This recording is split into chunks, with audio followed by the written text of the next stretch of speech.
Gemini, you are finding emotional security with abundance. So you're going to suddenly feel abundant. You're going to suddenly feel like you got this and that you're going to be okay. And it may not be here yet, but you feel like it can be. And so you hold that space.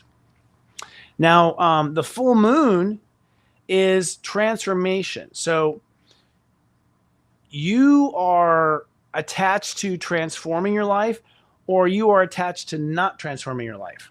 Okay. Part of you might be like, no, everything is fine the way it is. I don't want to change it. Why? Because you don't feel like changing it. And that means you have an emotional issue with transformation. But somewhere the full moon is going to say, hey, you're not going to be able to have all the abundance you want if you can't transform your life. You cannot have it in this form. If you could have had it, you would have, right? So if you haven't manifested in the current life form, this isn't the right life or right timeline for it. So I do think that's going to happen. With the sun in Leo, you now will elevate your self-talk. You're going to elevate the way you talk about yourself. You're going to add love to the way you talk about yourself. It's time for you to spin around and rewrite some of those words you use with yourself. Find more loving expressions of the words to use with yourself, okay? And that's what the self-love is about. You'll have a self-love internal intellectual revolution next Friday, where you might find a new word to describe yourself, or catch yourself in an argument, or catch yourself putting yourself down and pull yourself back out of it. Now, that self-talk has to be counterbalanced with self-belief. Pluto at 0 degrees Aquarius says, Geminis have got to come from the presumption that they do believe.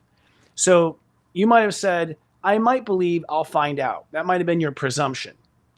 What the universe is saying is, change that presumption to, I do believe, let's verify.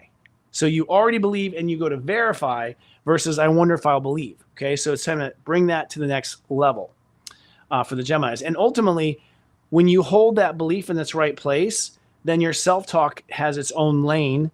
And I think to some degree, your belief issues have gotten in the way of your self-talk. That's just one of the intruders in that conversation. It's serious joy, joy, joy.